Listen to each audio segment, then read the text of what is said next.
રામ રામ, કેમ છો બધા? સ્વાગત છે નવા બ્લોગમાં. સવારના 9 વાગે છે. સવારમાં એક કામ લઈ લીધું હે,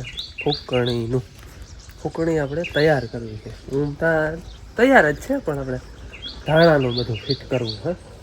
આમાં હવા નહોતી, આગળ હવા ભરી અને ફૂકણી છે ને મામાને ટૂંકમાં મેવા છે, મારે હાહરાને લઈ જવાના છે. એને લઈ જાય ધાણા કાઢવા. આપણે જીરાનું બધું ફિટિંગ છે એટલે ધાણાનું ફિટ કરવું છે. બાકી હું તો ચાલુ જ છે, આપણે જેવું ધારેનું કાઢ્યું અને ફૂકણી દેવાની છે. એ મેં આગલા વિડીયો કહ્યું હતું, એમાં એક ભાઈનો કમેન્ટ આવ્યો હતો, કંઈ વાંધો નહીં, તમે કમેન્ટ કરો, એનું કંઈ મને ખોટું નથી.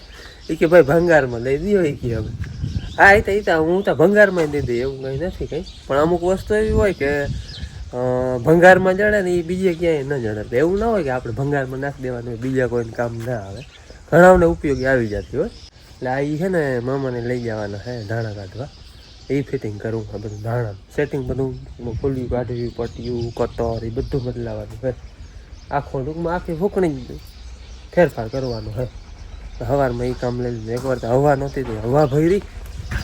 હા જો હવા ભરવામાં આ પંપને દેખાડ્યો હતો ને, એમાં તમારા કોમેન્ટ ઘણા આવતા ભાઈ કેટલાનો આવ્યો. આપણે આવ્યો ભાઈ લીધો બીધો પણ છે નહીં ભાઈ. જો નામ વાંચો, ટાટા. આપણે ટાટાનું ફોરવ્હીલ છે ને, એમાં ટાટા કંપનીવાળા દઈએ આપણે ફોરવ્હીલ છે. નાનકડું પણ હાવ નાકનું બચ્ચું છે, એટલું છે પણ ફટાકે હવા ભરી દીધી. આમાં આગળ ભરી દીધી. આપણે 12 વોલ્ટનું ફોરવ્હીલમાં ઓલું હોય ને પિન, એ 12 વોલ્ટની હોય ને એટલે ગમે એમાં લાગી જાય. આપણે ત્યાં નવા ટ્રેક્ટરમાં 12 વોલ્ટનું છે એટલે એ ફોરવ્હીલ અહીંયા લઈને જવું પડે. એમાં પિન મારી નળી ચડાવીને ચાપ દબવો એટલે ચાલો. ઝીણકુક છે પણ કામનું બહુ છે. હાલો હવે હું છે ને એ ફૂકણી બધી કમ્પ્લીટ કરી દઉં. કદાચ બપોર પછી લેવા આવે કે કાલ આવે.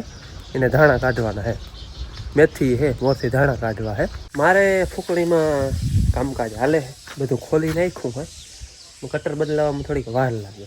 બધું મોડલનું છે ને બધું ખોલવું પડે. અહીંયા પતરું હોય, આગળ પતરું હોય, ઓલું પટીઓનું પતરું, પછી કટર નીકળે એટલે થોડીક વાર લાગે ખોલવામાં. જવતા કેટલા હથિયાર લીધા, કોહ ને રાપ ને આ ને તે ઓલું ને. અને આજે અમારે છે ને જીરું વાવલવા જવું છે. હજી પવન નીકળવું નથી, 10 વાગે છે. આપણા ધારીને જીરું છે ને એને ધાર દેવી છે. જો પવન નીકળે ને તો, હજી સુધી તો પવન નીકળવો નથી. પવન નથી નીકળ્યો ને એટલે આ કામ લઈ લો. પવન નીકળે ને તો પછી ધાર દેવા જાવી. હાલો એકલા ને જરાક વાર લાગે. પછી કોહ છે ને એ વાડીએ રહી ગઈ છે. કોહ હોય ને તો આમ આડ મારે આડ મારવામાં ટૂંકમાં કંઈ છે નહીં. કંઈ હોય નહીં, આડે હાવ હલબું હોય. આડ ના લાગે ને એટલે બહુ અઘરું લાગે કટર કાઢ. અને બાકી પરવાતું જામ પડ્યું છે, પરવાનું ભૂકીનું બધું જામ પડ્યું હતું એટલે એમ થોડુંક જામ હોય વધારે વાર લાગે. તાજું બદલાવાનું હોય તો વાર ના લાગે. પણ એ ધીરે ધીરે ઓલું માણસ નથી વેતી ગધેડી વીહી ગયા એને વારે વેતું ધીરે ધીરે હાલ્યા રાખે. જય શ્રી કૃષ્ણ. હાલો બપોર થઈ ગયા હે. બપોર એટલે 11માં થોડીક વાર હે, 10:30 વાગી ગયા હે. માવા વાઈટું કરે અને બાપુ વાડીએ ગયા ઘૂમરો મારવા. બપોરે આવતા રહે. અને આ હે ને આજ ફૂકણીનો ઉખેર મારો કરીને બેઠા હે બધો. કાલ ખંભાઈ ગયા તા આવતા રહ્યા. અને આજ બેન ભણવા વહી ગઈ છે. કાલ બેન ઘેર હતી, રવિવાર હતી. અને આજ છે ને ફૂકણી અમારે હું તો જીરું કાઢી લીધું. અમારા બાપુને ધાણા કાઢવાની ફિટ થઈ ગયું. એને કટર બદલાવાનું છે ને કામ હોય જબરું. હજુ આ બધી પટ્ટીઓ કાઢવાનું ને જો. હા અને એવો રૂપારો કટાઈ ગઈ છે. ઓલ તમે કાલ સ્પ્રે લઈ આવ્યાથી ટ્રાય કરો જો. વયું જાય કે વયું જાય કાઠ એટલે જ ને. હવે બાપુ કઈ રાખજો તમે, એમ લઈ આવી નથી આપણે ત્યાં વડલા નીચે પડ્યો હે. હા અમારે હે ને હવે ફૂકણી વેચી નાખવાનો વિચાર છે. આ હવે જિંદગી ફૂકણીથી જટ થાય ને એ થોડુંક ને. અને મારા બાપુને હાલે ને હામટા માણસ હોય ને અને ઈ બધાથી વધારે આ ઈ પ્રોબ્લેમ થાય કે વડનું ટ્રેક્ટર ફૂકણીમાં હાલતું હોય તો હારવાનું ટેન્શન હોય. અને એને ત્યાં 2 ટ્રેક્ટર છે એને સામે ન્યા રહ્યું ને એને હારવાનું તો એટલું કંઈ હોય નહીં. અને હામટા માણસ છે એટલે એ ભેગું હરાતું. હવે અમારે આગલો પાછલો બધો હિસાબ રાખવો પડે કા.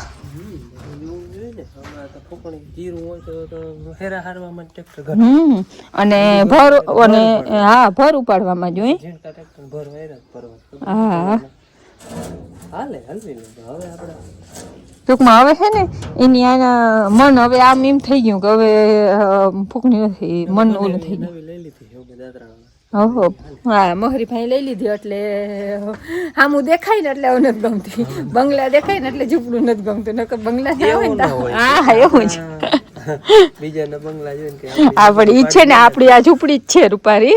હવે આમાં બંગલા દેખાય ને મોહરીભાઈ ના એટલે તમને હે ને ઝૂંપડી નથી ગમતી. હવાનું થાય ને બંગલા જોઈને આપણે ઝૂંપડી કહીને ને. હાલો રૂંઢાના 3 વાગ્યા હે. ફૂકણીમાં મારે જે કામ કરવાનું હતું ને બધું કમ્પ્લીટ, ફિટિંગ કામ, કટર બદલાવાનું, ચાયણા બદલાવાનું ને બધું કમ્પ્લીટ કરી લીધું હે. નટાણ ભેરી આપણે ધારીના જીરાની ટોલી, તો જીરું તો નથી ભૂકી જ છે, જાવી છે ધાર દેવા. પવનની વાટ જોઈ છે સવાર અટાણે થોડોક નીકળો હોય, બહુ તો નથી જો કે તો એ પણ ટ્રાય કરવા જાય કંઈ ઓલો નવરા હાયથી જી કંઈક ઓછું થાય ને ચોખ્ખું થઈ જાય ને તો જરાક ધાર દે હમણાં એમાં મોટર ચાલુ કરવા જાય ને એ વાડીમાં લઈ જવું હે. ત્યાં પવન પટમાં ટૂંકમાં આવે, પવન તો અહીંયા આવે પણ અહીંયા ઘોરવાય ને ઘૂમરા માર ઘડીક આવે ને ઘડીક પડી જાય. તો કે બહુ પવન તો હે નહીં પણ તોય ટ્રાય કરવા જાય. હાલો શું થાય. અમે હે ને અહીંયા વાડીમાં અમારે મોટર ચાલુ કરવા આવી ને જો અહીંયા વાવ હે, અહીંયા વાવલવા આવ્યા હે. વાવડો હે ઘરકે આવે. વાવલવામાં અમે ભારે છાંયો ગોત લીધા. જો પીપરીનો છાંયો હે, હમણાં વરલો હે, અહીં છાંય જ રાખ્યો.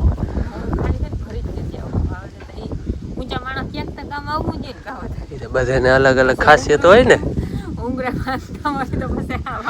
અને આ ભૂકીની ગુણ્યું હે કંઈક 8-9 હે.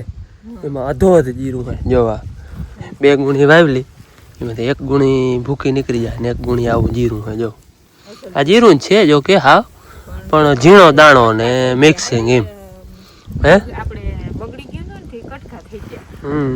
તો જીરું ઘણું હે વાવલ તો જીરું ઘણું નીકળીએ, વાંધો નહીં આવે, ખર્ચો ઉપાડી દે. આ વાડી છે ને આ કલેજી છે ને એ વાડી અમારી, એટલે આમ અમારે ટૂંકમાં દાદા ને કાકા ભેગા હા એટલે કાકા વાવે. મારા બાપુની 4 ભાઈઓ છે, તમને આગળ વિડીયોમાં ઘણી વાર કહેલ છે. એટલે કાકા ભેરાને હે દાદા ને એટલે એ વાવે. હા વાડી દાદાની કહેવાય. અટાણે દાદાની વાડી, દાદાની વાડી પણ અટાણે આ દાદાની. હા બાકી જો કે છે તો બધું દાદાનું જ છે. આમાં આપણું હજી કંઈ છે નહીં, દાદાનું જ છે બધું. પેશિયલા વાળી દાદા કલેની છે તમારે જો ટીસી સામે દેતા એ બધી વાળી દાદાની. આમ બધું દાદાનું જ છે નહીં કઈ પ્રમાણે. અમારે આવું કંઈક વાવલવાનું કામ હોય ને તો એ વાડીમાં આવતા એને જો કે કલેગી વાવલ છે તો હમણાં વૈયા રહે. પવન થોડોક ઊંચાણમાં અહીંયા જરા ખેટાનો બધો ઓછ થાય હાલે. પવન બહુ હે નહીં, બરોબર તગારું લઈને આમ ઊંચું કરીને પડી જાય અને ભરવા જાય ને આમ એવા રાખીને ભરવા જાય ને એટલે પવન આવે પરબાર. હાલો ધીરે ધીરે વાવલે જ્યાં પૂઈ ગયા બીજું હું.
હાલ અમારે છે ને ભૂકીની 3 ગુણી અમે વાવેલી. એમાંથી અડધી પૂણી ગુણી ઓલી નીકળી ગઈ, પૂણી ગુણી આવું નીકળી ગયું, પાછું ભરાણું. અમે ભૂકીના દાણા 2 છે અને 1 બોરો જીરાનો આખો વાઈટો જો ભૂકીવાળા જીરામાંથી. જો આવું જીરું છે ભૂકીમાં 1 બોરો નીકળો આવી રીતે ચોખ્ખું કરો. 1 ગુણી નીકળી ગઈ, 1 પાછી ભૂકીની ભરાણી, 1 હાવ કમ્પ્લીટ ચોખ્ખી. કલાક થઈ ગઈ છે હવે બસ કલાકમાંથી બાવડો પડી જાય તન પાછી વાવ લઈ જાય નામી કાલ દી ઉઠી ભરી જાવ વરી આમ હા નામી એક બોરો ચોખ્ખો કરી લીધો હાલો વરી થોડોક વાવડો હતી મંડી વાવલવા હાલો અમે વાવલવા ગયા હતા ને ત્યાંથી આવતા રહી હવે હે ને વાવડો પડી ગયો 5 વાગ્યા હતા વાવડો ગરકા મારતો હતો એટલે પછી કંઈ વાવલવાની મજા નહીં આવે એટલે આવતા નહીં એમાં કંઈક 5-6 ગુણી ભૂકીની વાવેલી એમાંથી જીરું કેટલું કાઢ્યું ખબર જો આ રહ્યું આટલું એક બોરો આ અને એટલું અને આવીને આપણે અહીં ઇલેક્ટ્રિક કાંટો હે ને એમાં જોખી લીધો એટલે 70 કિલા જીરું થયું 3.5 મણ કમ્પ્લીટ જીરું કાઢ્યું ચોખ્ખું જોકે માલ જેવો છે એવો પણ આમ જીરું ટૂંકમાં જો આવું લાઠીવાળું છે પણ હાવ ચોખ્ખો માલ એમ હવે એમાં કંઈ ભૂકી બૂકી નથી લાઠી હોય સાચું એટલે 3.5 મણ માલ કરીએ વાવડો પડી ગયો હવે પછી આવતા નહીં આ વારી કાલ કે જાહો વાવડો નીકળીએ ને તઈ સાંજના 6:15 જેવો ટાઈમ થયો દી હવે ઘણો ઓડો થઈ ગયો ઉનાળામાં દી આવી ગયો અને 12મા નવરા હોય અને વાટું બનાવવાનું જાગમાં કેટલા 2 મણની બનાવી નાખીએ વાટું 2 મણ રૂની વાટું બનાવી નાખ્યું બોલો 1 મણ ને મને એમ થાય 5 મણ રૂની વાઈટું મેં બનાવી ભાઈ 2-3 વર્ષથી બનાવી જ નાખ્યું 2-3 મને 6 7 8 10 થઈ ગયા આગળ બેઠી હતી કે તમે આવ્યા ને તીકણ એટલી બનાવી એટલે આમ જોઈ લ્યો 4-5 મણની બનાવી નાખી એટલે 2 કલાક બેહું ને તો 500 વાઈટું કરી લો જોઉં કાલ એમ તો મહેનત વાળું કામ છે આમાં કપાસિયા વીણવા કપાસિયા વીણું ચોખ્ખું કરવું મોરથી કચરા વીણું પછી કપાસિયા વીણું પછી વાઈટું કરું આ તો ઘેર બહુ હગાવાલા મંદીને જોઈને દઈએ પણ ઓલી અમારે 108 દીપમાળા બનાવે એ વાટે વડી એને પલાયરી એને તો ઘીમાં પલારીને 108 મસ્ત બનાવે જરૂર લઈ આવે આપણે દેખાડ શિવ મંદિરે ગમે ત્યાં પુગાડી નકર છેલ્લે કોઈ ક્યાંય ન પૂગે ને તો પછી અમારા ગામમાં શિવ મંદિર છે ને ત્યાં પેલા જયેશ બાપુ નહીં દે રમેશ બાપુનો છોકરો ને જયેશ એને એ બોઈ દે ત્યાં જો બનાવી જોઈ 108 છે ને આ ગણી ન હોય ને 108 ઘીમાં પલાયરી આ થોડીક વડિયું બનાવે છે અવડી આ ઝીણી છે આપણે દુકાને જડે ને એ વડી અને આ ફૂલ વ્હાઈટ કહેવાય આને દીપમાળા બનાવે દર મહિને આ છે ને બપોર મોર બનાવી હતી જો આ આખા દીનો માલ છે ને આ ખાધી કમાણી હમણાં ચકલી ને ખોલી જતા ને તેમાં વાટું જ આટલી બનાવી વાટું જ બનાવ ફોન આવે કે વાઈટું મલક આગો હકા લઈ જાવ કે આવીને તો લેતા પુગાડી વાહ પછી પુગાડે આડાવરી આટલી આવે જો 5 રૂપિયાની ઈ આવી ના આવે આટલી ના આવે 5 રૂપિયાની 10 રૂપિયાની આવે 10 રૂપિયાની ગમે ની અમારી વાઈટું ઈ તો મશીનમાં બનતી હોય હે મારી વાઈટું વાપરે ને એમ કે ગમે જ નહીં ઓલી કઠણ ના હોય આમ પલા પોલી હોય રૂનો લોભ હોય ને વેચવી હોય ને તો આ દીપમાળા આવી બનાવે જો રાઈટ 108 હોય 108 દીપમાળા સરસ એ વાલતું વાટું બનાવે નવરા હોય તઈ અને કા તુલસીની માળા એ બે કામ તો ચાલુ જ હોય એને કાલની વિલેજમાં 2 વાગે છે તો લોટની બેતાઈને માઈ દીધી હતી ને દીધી હમણાં તુલસીની માળા કે હા તુલસીની માળા રાણીવડીમાં કી સોરી એકવાર તો આટલી બધી દેખાડતી હતી આટલી કાલે મેં કે માં તુલસીને કઈથી મેં દુનિયાની કીધી આટલી બધાને દીધી જે આશીર્વાદ દે હા અરે હારું કે તુલસીને કઈથી તો ખબર છે તુલસીને કઈથી એવી ઢોકળે હું મને તુલસી વન વયા ગયા હોય ને હુકાઈ ગયા હોય ને વન વયા ગયા એમ કહેવાય હુકાઈ ગયા હોય ને એને પછી પારા બનાવે એ તો તમે આગળ વિડીયો જોયું કેવી રીતે બનાવે એ પછી બનાવે જો કે તૈયાર જડે એવું નથી વેચાતી દ્વારકા જડે પણ દ્વારકા જડે ને એમાં હે ને એમ કે પાલસ પાયેલ હોય ને એટલે તુલસી આપણા ફાટી જાય ને પારો ફાટી જાય હોય તુલસી આપણા અંગને પસ ના કરે પાલસ ઉપર હોય ને આપણે કેમ કે આમાં મકાનમાં કલર કર્યો હોય હા એ પારા ઝીણા હોય એટલે ઝીણા પારા તો જો પાલસ ના પાય તો ફાટી જાય એટલે પાલસ એને પાય અને પછી મશીનમાં પારા થાય અસલ તુલસી હાવ પેસી